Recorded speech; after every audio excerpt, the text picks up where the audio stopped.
Brought to you by Sharda University, Sensodyne K and Candid. पहली सुर्खी में बात ऑपरेशन सिंदूर पर बॉर्डर सिक्योरिटी फोर्स यानी बीएसएफ ने आज एक प्रेस कॉन्फ्रेंस को संबोधित किया और इसमें एक नया वीडियो जारी किया। देखा जा सकता है बीएसएफ ने पाकिस्तान में मौजूद बॉर्डर ऑपरेटिंग पोस्ट को तबाह किया। इस दौरान जम्मू फ्रंटियर के बीएसएफ आईजी शशांक आनंद ने मीडिया को संबोधित करते हुए ये कहा। 7 मई को जब ऑपरेशन सिंदूर को लॉन्च किया गया, उसके बाद से लेके और जो आगे की घटना घटी, जो आप सबकी जानकारी में है, बॉर्डर सिक्योरिटी फोर्स के सभी जवानों ने सीमा के नजदीक डटकर अपने देश की सीमा की रक्षा करी है। हमारे बहादुर जवानों ने इस क्रॉस बॉर्डर फायरिंग के दौरान भी उन पोस्टों को मैन किया, उसमें डटे रहे और दुश्मन का मुंह तोड़ जवाब दिया। और इन पोस्ट्स में हमारी बहादुर महिला कर्मी भी तैनात रही हैं। अगली सुर्खी में बात प्रधानमंत्री नरेंद्र मोदी के गुजरात दौरे की। 2 दिन के दौरे पर गए पीएम ने दूसरे दिन राजधानी गांधीनगर में 2 किलोमीटर लंबा रोड शो किया। फिर गुजरात की शहरी विकास यात्रा के 20 साल पूरे होने के जश्न में शामिल हुए। इस दौरान उन्होंने एक सभा को संबोधित करते हुए कहा कि कश्मीर में आतंकवादियों को 1947 से ही कड़ाई से निपटा जाना चाहिए था। आज भारत जो आतंकवाद झेल रहा है, ये उसी आतंक का विकृत रूप है जो दशकों से देश को परेशान कर रहा है। पहलगाम में भी उसी का विकृत रूप था। 75 साल तक हम झेलते रहे हैं और पाकिस्तान के साथ जब युद्ध का नौबत आई, तीनों बार भारत की सैन्य शक्ति ने पाकिस्तान को धूल चटा दी। इस दौरान प्रधानमंत्री मोदी ने भारत के पहले गृह मंत्री सरदार वल्लभ भाई पटेल का नाम लेकर कांग्रेस पर निशाना भी साधा। मां भारती का एक हिस्सा आतंकवादियों के बलबूते पर, मुजाहिदों के नाम पर पाकिस्तान ने हड़प ले लिया। अगर उसी दिन इन मुजाहिदों को मौत के घाट उतार दिया गया होता और सरदार पटेल की इच्छा थी कि पीओके वापस नहीं आता है, तब तक सेना रुकनी नहीं चाहिए, लेकिन सरदार साहब की बात मानी नहीं गई। अब बात सांसदों और राजनयिकों के डेलीगेशन की, जो भारत के आतंकवाद के खिलाफ कार्रवाई को बताने दुनिया भर में घूम रहे हैं। कुवैत में भारतीय समुदाय से बातचीत करते हुए हैदराबाद के सांसद असदुद्दीन ओवैसी ने पाकिस्तान को खरी खोटी सुनाते हुए कहा कि पाकिस्तान मिडिल ईस्ट में मनी लॉन्ड्रिंग और हवाला के जरिए भारत के खिलाफ आतंकी समूहों को समर्थन देता है। The last meeting about grey list in Germany it was held. Before that meeting, Pakistan was saying Sajid Mir is dead. Now, for people who don't know, Sajid Mir was one of the main conspirators, planners of the 26/11 ghastly terrorist attack which took place in Mumbai. In fact, Sajid Mir was the one who told that Dawood to change his name to David Headley. So, till that time, Pakistan was saying he's dead. But immediately when the FATF meeting was being held, Pakistan came and said he's alive, and our courts have given him a sentence also. So in Pakistan, people can be dead, people can be alive also. That is how that whole system works over there. आज हम लोग जाएंगे national assembly और senate, वहाँ के अपने संसद के मित्रों से, विदेश नीति, विदेश विभाग के जो टीम है उनसे मिलेंगे और बाकी इंडिया कॉकस है उससे मिलेंगे।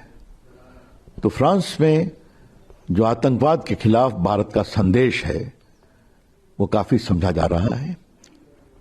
Trade and talk cannot go together, terror and talk cannot go together, और पूरी दुनिया को एक स्वर में आतंकवाद पर बोलने की आवश्यकता है। अब बारी कश्मीर की, जहां सूबे की सरकार ने 2 दिन की विशेष कैबिनेट बैठक बुलाने के लिए जगह चुनी। श्रीनगर के सिविल सचिवालय से दूर पहलगाम का एक रिजॉर्ट। मकसद आतंकी हमले के बाद पर्यटकों को विश्वास दिलाना और विश्वास बढ़ाना और दुनिया को संदेश देना कि कश्मीर सुरक्षित है। मुख्यमंत्री उमर अब्दुल्ला ने एक्स पर लिखा कि हम पहलगाम में कैबिनेट मीटिंग की अध्यक्षता करने आए हैं, जहां हम स्थानीय लोगों के साथ एकजुटता का संदेश देंगे। हम उन सभी पर्यटकों का भी शुक्रिया अदा करने आए हैं जो धीमे धीमे कश्मीर और पहलगाम की ओर लौट रहे हैं। लेकिन मेरी हुकूमत के तरफ से मुकम्मल ये कोशिश रहेगी कि हम टूरिज्म को यहां के हालात से जो है इंसुलेट करें। हम चाहते हैं कि दुनिया जम्मू कश्मीर की टूरिज्म को एक इकोनॉमिक एक्टिविटी के तौर पे देखे बनिस्बत के किसी और तौर पे। कोशिश है कि आहिस्ता आहिस्ता टूरिज्म का सिलसिला जो है वो जम्मू कश्मीर में और खासकर कश्मीर की वादी में दोबारा शुरू हो जाए। ये कदम ऐसे वक्त में आया जब कश्मीर में पर्यटन को भारी नुकसान हुआ है। लोगों का कहना है कि 90% तक बुकिंग रद्द हो चुकी है। इससे पहले 24 मई को दिल्ली में पीएम नरेंद्र मोदी की अध्यक्षता में नीति आयोग की बैठक हुई थी, जिसमें उमर अब्दुल्ला ने संसदीय सलाहकार समिति, संसदीय स्थायी समिति और पब्लिक सेक्टर यूनिट की बैठकें जम्मू कश्मीर में आयोजित कराने का सुझाव दिया था, जिससे लोगों के मन में सुरक्षा को लेकर डर कम हो। अगली सुर्खी, अब तक बातें ऑपरेशन सिंदूर के आलोक में हो रही थी। अब जिक्र उस खबर का जहां सिंदूर की दुहाई दी जा रही है।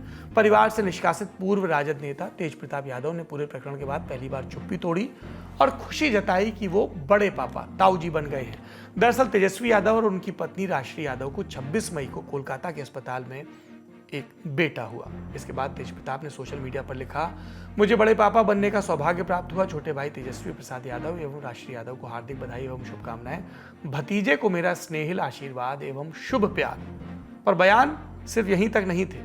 जिन महिला अनुष्का यादव के साथ तेज प्रताप की तस्वीरें वायरल हुई, उनके भाई आकाश यादव ने भी आज मीडिया से बात की और कहा, लालू यादव खुद को क्या मुगले आजम के रूप में देखना चाहते हैं या ठाकुर भानु प्रताप के रूप में? ऐसा हुआ तो एक दिन हीरा ठाकुर पैदा हो जाएगा। अगर आप नहीं समझ पाए तो ये कालजयी फिल्म सूर्यवंशम का रेफरेंस है। पार्टी से निकालने की ये गलती जो कर बैठे हैं तेजस्वी यादव जी, तेज प्रताप यादव जी अगर बिहार में निकल जाएंगे ना तो वो भूल जाए मुख्यमंत्री का सपना। मैं तस्वीर और वीडियो को नहीं मानता। मैं तस्वीर और वीडियो में जो व्यक्ति हैं, जब वो अपने मुंह से आकर बैठकर जब बात करके बताएंगे तब मैं उसको। प्रताप यादव के बयान का इंतजार कर रहे हैं आप लोग? बिल्कुल बिल्कुल बिल्कुल, उनके भी बयान का इंतजार कर रहे हैं और हम अपनी छोटी बहन का भी बयान का इंतजार कर रहे हैं। जो जैसा बात होगा पूरे सच्चाई के साथ हम लोग पटल पे रखने का काम करेंगे। वहीं तेज प्रताप के मामा, जो एक समय खुद परिवार से निर्वासित किए गए थे, उनका भी बयान आया। उन्होंने कहा, तेजस्वी यादव चाहते थे कि तेज प्रताप पूरी तरह से साइड हो जाएं ताकि लालू जी का सब कुछ उन्हें मिल जाए। इसी वजह से तेज प्रताप को परिवार से निकाला गया है। तेज प्रताप जी लगातार लोगों को अनाप शनाप बोलते रहे, तब आप नहीं निकाले। गैरों को बोलते रहे, नहीं निकाले।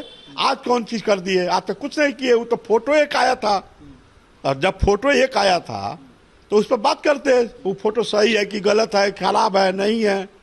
इसमें निकालने के बाद में जो हर आदमी शंका के घेरे में आ गया, ये क्या है भाई, सही बात है क्या, सही बात है क्या? जो लालू जी एक्शन ले लिए, लालू जी एक्शन ले लिए। ये नहीं होनी चाहिए। तेजस्वी तो चाहिए रहे जो तेज प्रताप अलग हो जाए, जब हम लालू जी को पूरा बटोर लें, वो तो चाहिए रहे हैं।